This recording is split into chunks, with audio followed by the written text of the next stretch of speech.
Hurricane Idalia hits Florida. This is Undiluted News. Mikey Bones reporting.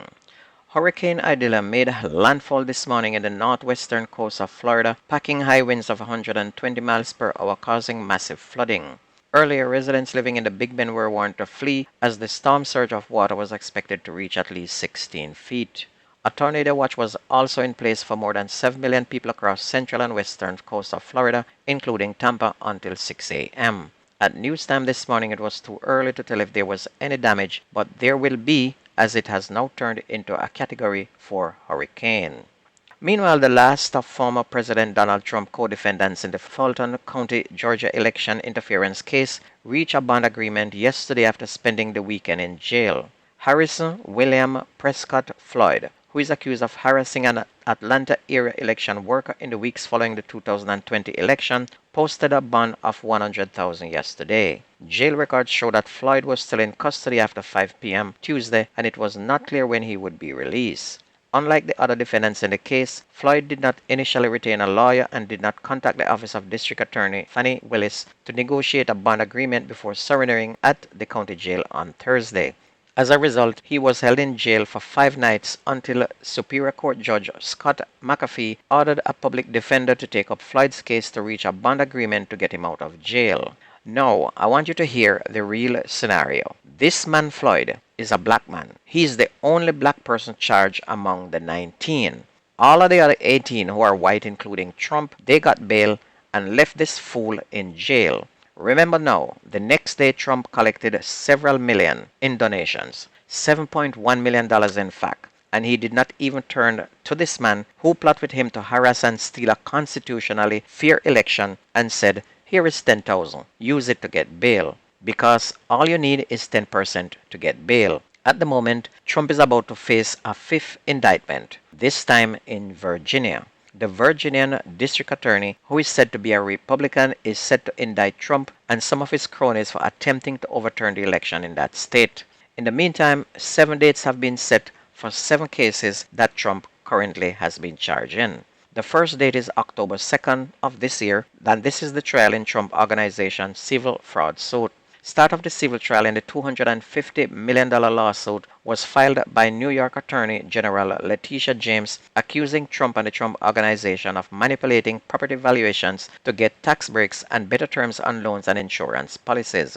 Then on October 23, you'll have the first trial in the Georgia case. All 19 defendants, including Trump, on the same date might be tried on that day. January 15, that's the trial in the E. Jean Carroll civil defamation suit. And on January 29th, there's going to be a trial in a pyramid scheme class action suit. And the start of this trial in this class action lawsuit accused Trump and his company of promoting a get-rich-quick scheme that conned victims into forking over money. March 4th, the trial in federal January 6 case. And this is the start of the criminal trial in the special counsel Jack Smith's case relating to Trump's effort to remain in power after losing the 2020 election and his role in the events leading up to the January 6, 2021 riot. March 25th of 2024, there's going to be a trial in the New York State criminal hush money case and the start of a criminal trial in Manhattan District Attorney Alvin Bragg case accusing Trump of falsifying business records to conceal hush money payments to a porn star before the 2016 election. There's going to be another one on May 20 of 2024, trial in classified document case, and this is the start of the criminal trial in the special counsel Jack Smith's case accusing Trump of hoarding classified documents and obstructing the government's efforts to retrieve them. And those are 7 trials that are coming up, and there is possibly going to be more for 2024, probably 2025, and into 2026. And this is who they want to be president. Wagner chief Yevgeny Prigozhin has been buried in a private funeral in St. Petersburg yesterday. Remember him? He was the man I said days were numbered and had only a short time left on this planet. Let me remind you who he was. He was the man who led an uprising in Russia, attempting to attack the Russian capital about 2 months ago, and then he turned back. And I mentioned that Putin would never allow him to live. Well, he was buried yesterday after his aeroplane fell out of the sky, killing him and 10 others. Mark you, he will not be missed by anyone, as he was a vicious murderer who killed many people all over the world, especially in Africa. Due to the exodus of teachers from the classroom, the Jamaica Teachers Association has joined the Education Ministry in encouraging educators who are planning to resign to give an early indication to their administrators. School administrators said they are facing a near crisis ahead of the start of the new academic year due to last-minute resignations by teachers who have decided to migrate. Johnson said the JTA conducted a recent survey on the number of vacancies in school and the data is concerning. In terms of a survey that was done with 102 schools, 71% of those schools have indicated that they are still unable to fill vacancies in their schools. The JTA president predicts that the number of teachers leaving the classroom will also increase in the coming months as the educators believe that they will be better compensated going overseas. According to Mr. Johnson, teachers who have migrated have also been encouraging their counterparts to follow suit.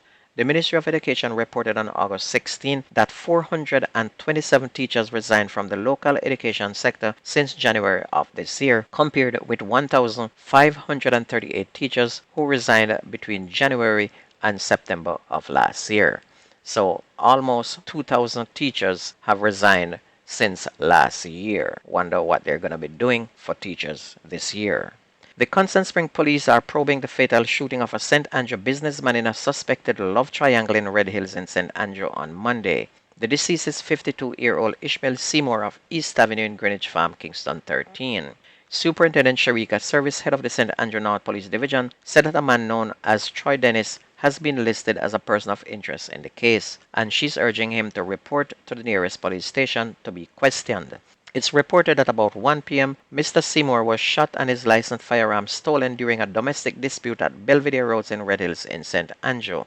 Investigators said that Mr. Seymour was visiting his girlfriend at her home when he saw the suspect, who is her ex-boyfriend. This reportedly led to a physical altercation between the businessman and his girlfriend after he tried to force his way inside the house. She reportedly ran from the dwelling and went to the back of the premises, and it's further reported that Mr. Seymour went inside the house where he was allegedly shot by the suspect.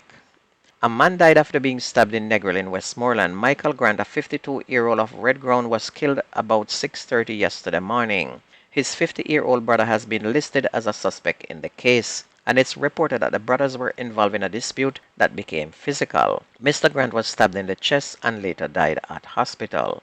His brother is now being sought for questioning. Meanwhile, a 9mm pistol with a magazine containing 3 rounds of ammunition was seized by the Westmoreland police during an operation in Geneva in the parish. Reports are that about 1:30 p.m. on Monday, lawmen were on an operation when a group of men ran on the approach of the police. The area was then searched and the weapon was found. The police are now continuing their investigation into that incident. On to sports. FIFA suspended Spanish Soccer Federation President Luis Rubiales on Saturday while its disciplinary committee investigated his conduct at the Women's World Cup final, which included kissing player Jenny Hermoso on the lips after Spain's victory. The provisional suspension comes less than a week after Spain's 1-0 victory over England in Sydney, Australia, and a day after Rubiales refused to resign despite intense pressure from the Spanish government, women players plus soccer clubs and officials. Rubiales' conduct, which also included grabbing his crotch, has overshadowed the enormous accomplishment of Spain's women's first World Cup title. Hermosa has said she did not consent to the kiss, and the team's players have said that they will not play any more games as long as Rubiales is in charge. And it was not immediately clear how FIFA's latest intervention might affect that scenario. And if you ever miss the news on this radio station, please go to YouTube, type in Jamaican Undiluted News, listen, like, share, and subscribe to keep it going. That's news and sports on your favorite radio station. My name is Mikey Bones. I gone.